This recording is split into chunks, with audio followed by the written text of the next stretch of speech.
नमस्कार, आप देख रहे हैं G24 और मैं हूं आपके साथ ऋषु चौधरी। आइए नजर डालते हैं झारखंड के कुछ अहम खबरों पर। झारखंड के मुख्यमंत्री हेमंत सोरेन के इस्तीफा देने के बाद गठबंधन के विधायकों ने चंपई सोरेन को अपना विधायक दल का नेता चुना। इसके बाद अब झारखंड के अगले मुख्यमंत्री चंपई सोरेन होंगे। देखिए पूरी खबर। झारखंड सरकार के परिवहन मंत्री चंपई सोरेन के मुख्यमंत्री बनाए जाने की खबर मिलते ही चंपाई के गांव जिलिंगोरा में जश्न का माहौल देखने को मिल रहा है। पर कहीं मायूसी तो कहीं जश्न। गांव वाले जश्न मना रहे हैं। चंपई सोरेन के गांव में जमकर आतिशबाजी की गई। गांव वालों ने चंपई के भाई और भाभी के साथ आतिशबाजी के साथ ही ढोल नगारा बजाकर खुशी मनाया।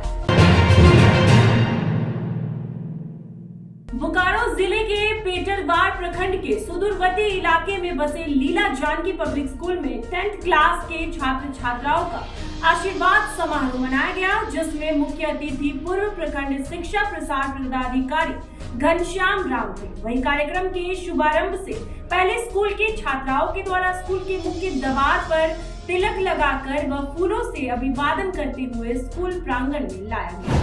वहीं स्कूल के निर्देशक नीरज कुमार सिन्हा के द्वारा पुष्प गुच्छा व अंग वस्त्र ओढ़ाकर स्वागत किया गया। वहीं मुख्य अतिथि के द्वारा छात्र छात्राओं के बीच अभिभाषण का दौर चला। सर्वप्रथम स्कूल के निदेशक नीरज कुमार सिन्हा ने मुख्य अतिथि का अपने मधुर वचनों से स्वागत किया और स्कूल के बारे में बताया कि स्कूल सुदूरवर्ती इलाके में होने के बाद भी अच्छे परिणाम देता आ रहा है और छात्र छात्रा भी स्कूल के सभी शिक्षकों के अमल करते हैं और अच्छे परिणाम देते हैं। स्कूल के शिक्षक भी स्कूल को अपना परिवार समझते हैं और बच्चों को सही ज्ञान देते हैं। हमेशा हमारे स्कूल का परीक्षा परिणाम 100% रहता है। वहीं मुख्य अतिथि ने बच्चों के बीच समय का महत्व को बताया कि कल कभी नहीं आता है, इसलिए कोई भी काम कल पर मत छोड़िए। जो भी काम हो उसे तुरंत पूरा करें। हमेशा माता पिता गुरुजनों का सम्मान करें। पढ़ाई का कोई अंत नहीं है और ना ही पढ़ने का कोई उम्र है। शिक्षा कभी भी बेकार नहीं जाती।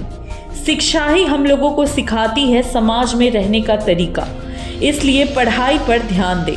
मैं स्कूल के निदेशक नीरज कुमार सिन्हा, प्राचार्य अमर प्रसाद सहित शिक्षक और शिक्षकों को जो सुदूरवर्ती इलाके में होने के बाद भी शिक्षा का उज्ज्वला इस क्षेत्र में फैला रहे हैं, यह शिक्षक और शिक्षिकाएं धन्यवाद के पात्र हैं। इस समारोह के अंत में 9 के छात्र छात्राओं ने दीप प्रज्वलित कर 10वीं के सभी छात्र छात्राओं को एक प्रज्वलित दीप देकर उज्जवल भविष्य की कामना की। उसके बाद फिर 10वीं के छात्र छात्राएं दीप के 9वीं के छात्र छात्राओं को वापस करते हुए संदेश दिए कि स्कूल का भविष्य अब आपके हाथों में है। वहीं मंच का संचालन स्कूल की शिक्षिका अनीता प्रसाद नायक ने किया। बच्चे को हमें प्रेरित करने की ज़रूरत है। बच्चों में काफ़ी मेधा होती है, प्रतिभा होती है। उनके भविष्य के प्रति उनकी विभिन्न कल्पनाएं होती हैं, असीम सपना होती है और उस सपना को साकार करने के लिए ये सब जो कार्यक्रम विद्यालयों में किया जाता है, बच्चों को प्रेरित किया जाता है। प्रेरणा से उसे काम के प्रति जो अग्रसारित किया जाता है, यह एक बहुत बड़ी जीवन में एक अच्छे योग्य नागरिक बनाने की नुस्खा कहा जाए, ये नुस्खा है। ऐसे बच्चे प्रभावित होते हैं और काम के प्रति प्रेरित होते हैं। परिणाम होता है कि वह एक अच्छे मंजिल को पा सकते हैं, अपने भविष्य का एक अच्छा निर्माण करता हो जाते हैं और अपने जमशेदपुर के जाने माने व्यवसायी सह समाज सेवी रहे स्वर्गीय आशीष के 71वें जन्मदिन को उनके परिवार ने मानव सेवा कर मनाया। उनकी पत्नी एवं परिवार ने प्रतीक संघर्ष फाउंडेशन के सहयोग से सुदूरवर्ती ग्रामीण इलाके में पहुंचकर मानव सेवा कर जयंती को मनाया। इनके द्वारा मानव सेवा हेतु पोटका क्षेत्र के सुदूरवर्ती तेतला पंचायत क्षेत्र के ग्रामीणों के बीच पहुंचकर इनके द्वारा मानव सेवा के तहत 65 जरूरतमंद परिवार के बीच 1 महीने का सूखा राशन प्रदान किया गया। साथ ही जरूरत पड़ने पर लोगों के प्राथमिक उपचार हेतु फर्स्ट एड किट भी उपलब्ध करवाया गया।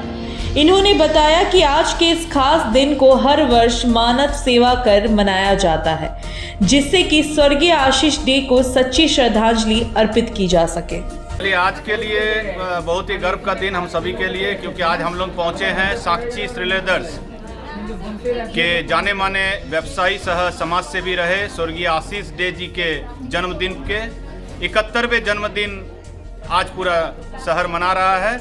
और इसी सिलसिला को जारी रखते हुए उनके धर्मपत्नी आदरणीय दोलन डे जी के दिशा निर्देश में, उनके सहयोग से प्रतिवर्ष शहर से लेकर जहां आज के दिन लोग घरों में रहकर पूजा अर्चना करता है, वहां नारी सशक्तिकरण का एक उदाहरण पेश करते हुए आदरणीय दोलन डे जी ने रुख किया सुदूरवर्ती गांव पोटका की ओर। और यही तेतलाडी पोड़ा तेतला पंचायत में आकर इतने सुदूरवर्ती, सही में इस जगह पहुंच पाना आम आदमी के लिए नामुमकिन है। वहां प्रतीक संघर्ष फाउंडेशन के सहयोग से साक्षी श्रीलेदर्स परिवार आज पहुंचा है इस सुदूरवर्ती गांव में, और लगभग 1 महीने का सूखा राशन सामग्री के साथ। जमशेदपुर के एग्रीको स्थित ट्रांसपोर्ट मैदान में आगामी पंजाब के परम संत बाबा परमजीत सिंह जी महाराज के आध्यात्मिक सत्संग का आयोजन किया गया। देखिए 4 फरवरी को होने वाले इस सत्संग में सुबह 10 बजे से दोपहर 12 बजे तक श्रद्धालु राधा स्वामी तरन तारण के परम संत बाबा के आध्यात्मिक सत्संग में शामिल होंगे। जानकारी देते हुए आयोजन समिति के विक्रम शर्मा ने बताया कि इस सत्संग में कोल्हान के विभिन्न क्षेत्रों में सत्संगी की उपस्थिति होगी, जिसे लेकर पूरी व्यवस्था की जा रही है। सत्संग में आने वालों के लिए लंगर का भी इंतजाम किया जा रहा है। उन्होंने बताया कि इस सत्संग में 10,000 ज्यादा सत्संगियों के उपस्थित होने का अनुमान है। राधा स्वामी सत्संग तरन तारण के परम संत श्री हुजूर महाराज बाबा परमजीत सिंह जी महाराज जी का 4 तारीख को सत्संग का कार्यक्रम है जमशेदपुर एग्रीको मैदान में, जो सुबह 10 बजे से शुरू होगा और 12 बजे तक चलेगा। उनके सत्संग के पश्चात लंगर का आयोजन है, भंडारे का आयोजन है। तो सभी शहरवासियों से, हर जनता से अपील की जाती है कि सत्संग में जरूर आएँ, प्रवचन से लाभ उठाएं, भंडारा लंगर प्रसाद ग्रहण करके जाएं। बुजुर्गों के लिए वहाँ व्हील चेयर, जो चलने में असमर्थ हैं उनके लिए ई रिक्शा का भी व्यवस्था की गई है। पानी की व्यवस्था, वॉशरूम की व्यवस्था, इवन मेडिकल की व्यवस्था भी है। अगर किसी को कोई परेशानी होती है तो देखने के लिए 300-350 सेवादारों की नियुक्ति भी की गई है। तो आप सबसे यही निवेदन है कि आइए, गुरु जी का सत्संग सुनिए, उनका आशीर्वाद लीजिए, प्रवचन से फ़ायदा उठाइए और लंगर प्रसाद ग्रहण करके ही जाइए। सर, कितने लोगों की कैपेसिटी होगी? लास्ट टाइम हमने सोचा था कि 5,000 की कैपेसिटी, 5,000 लोग के करीब आएंगे, लेकिन 7 से 8,000 लोग आए थे। तो इस बार हमने जो व्यवस्था की है वो 10 से 11,000 लोगों की व्यवस्था है जी। बैठने की व्यवस्था, हाँ, बैठने की 10 से 11,000 लोगों की व्यवस्था की है।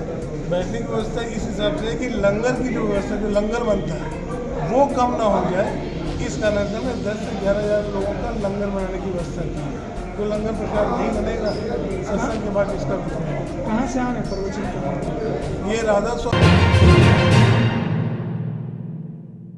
जमशेदपुर के मानगो पोस्ट ऑफिस रोड में दिन दहाड़े अपराधियों ने एक बार फिर से गोलियां चलाकर दहशत फैला दी। अपराधियों ने लगातार दूसरे दिन इस तरह की आपराधिक घटना को अंजाम दिया, जिसमें एक युवक को गोली लग गई। देखिए पूरी खबर। मिली जानकारी के अनुसार अपराधियों ने जिसको गोली मारी है वह वैकुंठ नगर का रहने वाला राजा है। उसके सिर में अपराधियों ने गोली मारी। बताया जाता है कि पोस्ट ऑफिस रोड में राजा अपने घर से आ रहा था। इसी बीच बाइक पर सवार 2 अपराधियों ने उसको रोका। दोनों लड़के को देखकर वह भागकर एक लेडीज कॉर्नर में घुस गया। अपराधियों ने उसको लेडीज कॉर्नर में घुसकर ही गोली मार दी। उसके सिर में ही गोली मारी गई। बताया जाता है कि वहां से किसी तरह TMH ले जाया गया, जहां इलाज के दौरान उसकी मौत हो गई। पुलिस घटनास्थल पर पहुंची और खोखा बरामद की है। लगातार दूसरे दिन शहर में हत्याकांड को अपराधियों ने अंजाम दिया है। गुरुवार को भी अपराधियों ने टकलू की गोली मारकर हत्या की थी। अब एक बार फिर से अपराध बढ़ने से लोग दहशत में हैं। झूठ मूठ का मार दिया मेरे राजा, मेरा गलती था, मेरे को मारना चाहिए था, राजा का कोई गलती नहीं। चाबी रोड गए थे बाल कटवाने के लिए, बाल कटवाने गए थे चाबी रोड, तो उसी समय में राहुल मारा और प्रदीप सिंह का भाई मारा, छोटू का काम करने निकले, प्रदीप सिंह का भाई छोटू मारा और राजा कितना गोली मारा गया उसको? इसको तो हम लोग एक ही गोली दिख रहा है, या पीछे से मारा, आँख से निकल गया। अच्छा, कहाँ ले गया उसको? उसको ले गए, हम लोग टेम्पो में बैठा दिया है, अभी हम ये भेजे हैं, कहाँ तक जाएगा फिर बोलना मुश्किल है। अच्छा, कितने लोग आया था बाइक से? उन लोग दो, जो मारने जो था लड़का, दो ही लड़का था। किधर से आया था? उधर आया, उधर से मानगो जो है ना मेन रोड से आया, हीरा होटल से पोस्ट ऑफिस होके घुसा है। अभी के लिए बस इतना ही। झारखंड से जुड़ी तमाम बड़ी खबरों को जानने के लिए आप बने रहिए हमारे साथ और देखते रहिए जी24।